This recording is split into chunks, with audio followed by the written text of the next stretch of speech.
of Jerry Krause. Now, The Last Dance is about players, and with particularly the greatest player of all time. But in examining the legacy of Jerry Krause, a man who died in 2017 and could not defend himself in this documentary, and everything you saw in the 10-episode docuseries was archival footage, even knowing that he hadn't been a part of the Bulls since 2003. But what is true, as Roger Sherman notes in The Ringers, Krause is one of the best general managers in NBA history. He also made one of the greatest and largest mistakes of any front office employee in NBA history, robbing the world of a chance to see the extent of what was possible from the most iconic basketball player and team of all time. Notably, a 7th title in 10 years and a likely 4th straight if you believe in the validity of real plus minus, which routinely beats Vegas, right? And while The Last Dance is about Jordan, its maligning of one of the great front office managers in pro sports history, I believe is patently unfair. Run the tape and you'll see it's Jerry Reinsdorf, whose tenure had been marked by making lots of money and much lower salaries than anticipated. Also lucks into Derrick Rose and manages to screw that up. And who publicly said he'd rather own the White Sox than the Bulls because the baseball team means more to him. And he was happy to avoid paying Michael Jordan and Scottie Pippen post 1998. But if you look at Krause, you'll also see Tony Kukoc, which means that he brought in the first true 6'10", 7-footer that shot threes and could space the floor, the precursor to what everybody loves in Dirk Nowitzki. Only difference is Mark Cuban decided to build his entire franchise around Nowitzki. And yes, Tony Kukoc is just another Bull, and that sucks. And that's all before, European big shooting the basketball was in vogue. Danilo Gallinari, anybody? Phil Jackson was considering filing for unemployment or going to law school. You reached out to Jerry Krause after many conversations about the CBA, asking Phil Jackson to write up some draft profiles of some CBA players when he was still the head coach for the Albany Patroons. And then he manages to bring Phil Jackson on in a Bud Wilkinson kind of way to be the assistant to Doug Collins, only so he could elevate him later. And with Tex Winter and that vaunted triangle, we get the greatest NBA coach of all time after he was, again, about to go to law school. And during this time, we forget that Jerry Krause, yes, came up in baseball, but he was also in the Washington Wizards or Washington Bullets at the time front office, where he found Earl Monroe, the original Black Jesus, at Division II Winston-Salem of all places. The knock on that is that he was the number 2 overall pick, and you didn't really find the number 2 overall pick. All right, cool. What about Jerry Sloan? Yeah, that Jerry Sloan, the same that went to Evansville, the Evansville that knocked off Kentucky, the one that gave Jerry Sloan the job that would make him one of the great NBA coaches of all time and lead him to leading the Utah Jazz teams that pushed Jordan's late 90s Bulls in the NBA Finals. Now, I also find it really interesting that Krause was named 2-time NBA Executive of the Year and was inducted into the Basketball Hall of Fame in 2017, the same year that he passed, and surrounded Jordan with the complementary pieces that he needed to win championships at a time when he wasn't doing it himself. As a matter of fact, there's a great streak of his in 1988 where he had 11 straight triple-doubles and averaged 32, 10, and 11 during the time.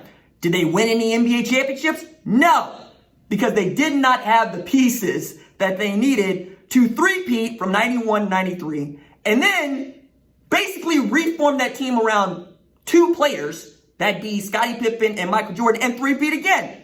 And let's not forget the Bulls were one of the only teams to actually send a scout to Central Arkansas to scout Scottie Pippen. And in 1993, Krause later said he almost had an orgasm the first time he saw Scottie Pippen in person and was quite literally crestfallen when he saw his draft stock rise after some draft workouts.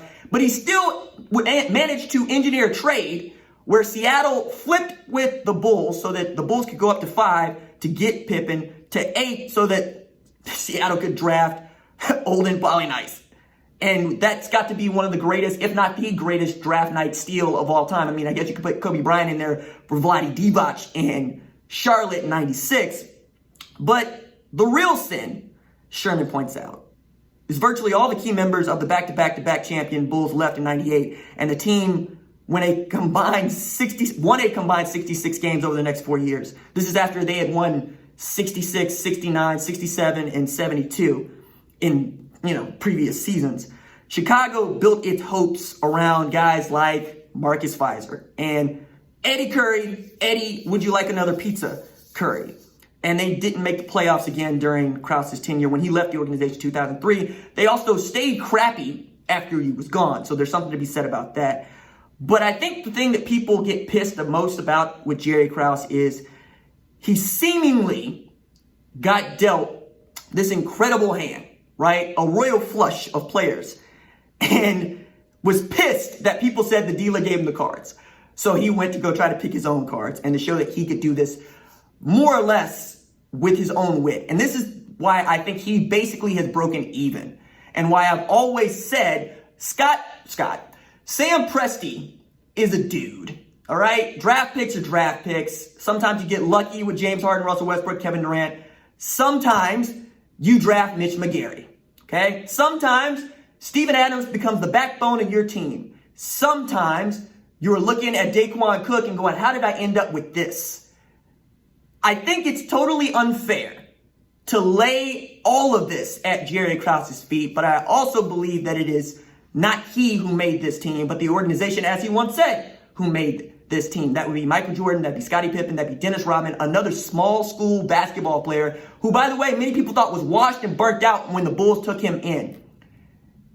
And yet, we're going to continue to dunk on Jerry Krause. Why? Because Jordan told us to dunk on Jerry Krause.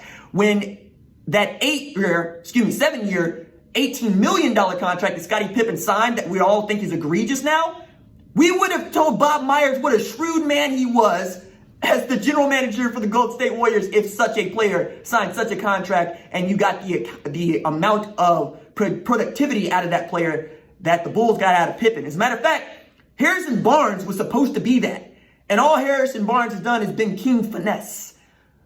We look around the NBA and we yell about the max contracts and we yell about the supermax and we yell about Chris Paul being one of, quite literally, the highest paid players of all time in salary over the course of his career.